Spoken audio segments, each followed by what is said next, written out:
काया हमारे मैं चरण तुम्हारे अब आए तुम्हारे अब के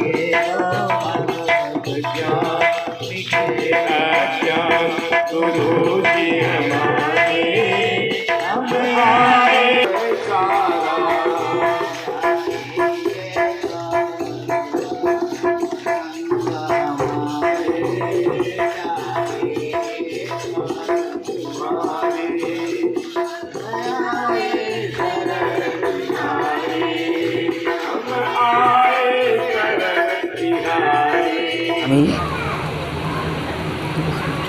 वेदांत निष्ठ स्वामी गीतानंद तीर्थ आस्थान सुख तीर्थ, जहाँ से श्रीमद् भागवत का उद्गम स्थान है, जिसे जन्मभूमि भी कहते हैं, वो आनंदवन सुख तीर्थ है। वहाँ से यह शरीर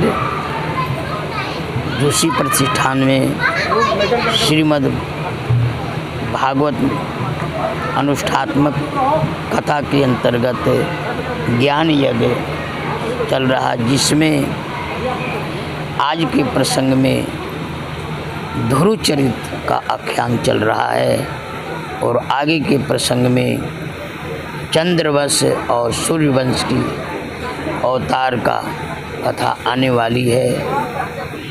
इसी संदर्भ में यह भागवत का प्रादुर्भाव हुआ है। बात करें महाराज जी राजनीति की, तो इस समय सनातन पर टिप्पणियाँ हो रही हैं राजनीति को लेकर के, उस पर सनातन पे राजनीति हो रही है। अभी कैबिनेट मिनिस्टर हैं उदयनिधि स्टालिन, उन्होंने सनातन पर एक बयान दिया है। उन्होंने कहा है कि ये डेंगू है, महामारी है, इसे खत्म हो जाना चाहिए। इस पर क्या कहेंगे आप?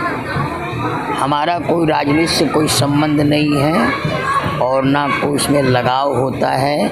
हम सनातनी हैं और सनातन को ही सर्वोपरि प्रश्रय देते हैं और देते रहेंगे, और सदा के लिए हम सनातनी हैं। इसलिए दुनिया में तरह तरह के बातें होती है, उस बात का हमारे पास कोई अस्तित्व नहीं है। नहीं, अगर बात करें धर्म की, सनातन की, और इस तरीके की टिप्पणियां जैसे स्वामी प्रसाद मौर्य हैं, स्टालिन हैं, इन सब लोग धर्म की टिप्पणियां कर रहे हैं, जिसके अंदर में जिस प्रकार की रजोगुणी संस्कार होते हैं वह प्रस्तुत करता है, उसमें हमारा कोई हस्तक्षेप नहीं है। सात्विक व्यक्ति से सात्विक धारणा निकलती है, रजोगुणी से रजोगुणी वृत्ति निकलती है, तमोगुणी से तमोगुणी, सबसे मिलाकर के बालक उछल कद करता ही, नटखट स्वभाव है वो करता है, लेकिन उस बालकों पर संत और महात्मा गुरुजन ध्यान नहीं देते हैं। अपने अस्तित्व को ही सार स्वरूप समझकर अपने लक्ष्य को प्राप्त करके सनातन धर्म को ही सर्वोपरि मानते हैं। ऐसे लोगों के लिए कोई संदेश देना चाहते हैं आप? संदेश ये है, भगवान से प्रार्थना है, भागवत से प्रार्थना है, सुखदेव भगवान से प्रार्थना है कि उन्हें भी आज नहीं कल सद्बुद्धि हो जाए, जिसे वह भी सनातन धर्म का पोषण करने लग जाए। महाराज जी, शिक्षा ही मनुष्य को अभिमानी बना देता है। शिक्षा ही मनुष्य को अभिमानी बना देता है। शिक्षित व्यक्ति को भागवत धर्म में अनुष्ठान लाने के लिए उन्हें सद्गुरु की आवश्यकता होती है। जब तक सद्भावना से नहीं जुड़ेगा, सद माने परमात्मा होता है, और परमात्मा से जब तक वह नहीं जुड़ता है तब तक वह व्यक्ति, शिक्षक और गुरु में ही अंतर है। शिक्षित व्यक्ति केवल शब्दों का रटा हुआ है, इसलिए वो शिक्षक कहलाता है, और गुरु इसलिए कहता कि वो शब्दों के अंतर प्रवेश किया है, जो गूढ़ता में गया है उसे गुरु कहते हैं। तो गुरु अपना दे करके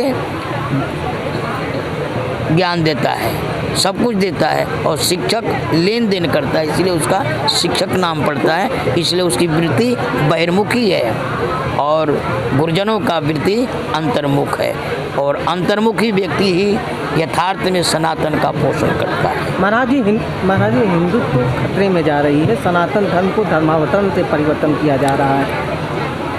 कुछ भी किया जा रहा है, लेकिन हिंदू हिंदू है, हिंदू रहेगा और हिंदू रहा है। वो परिवर्तन कभी किया ही नहीं जा। सत्य तो सत्य है, सत्य को कभी मिटाया नहीं जा सकता है और वो सत्य है, रहेगा और सदा से।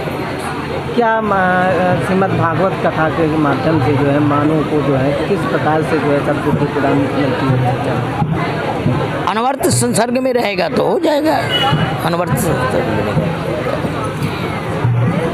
बहिर्मुखता को छोड़ करके अंतर्मुख, इसलिए कहा जाता है कि जिस विद्या को जो नहीं पढ़ता उसका मर्म न जाने, तैसे ही जो नर योग न साधे कैसे ब्रह्म पहचाने।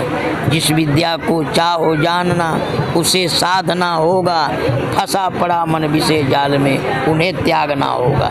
जब तक त्याग की वृत्ति नहीं आएगी तब तक यथार्थ का बोध नहीं हो सकता है।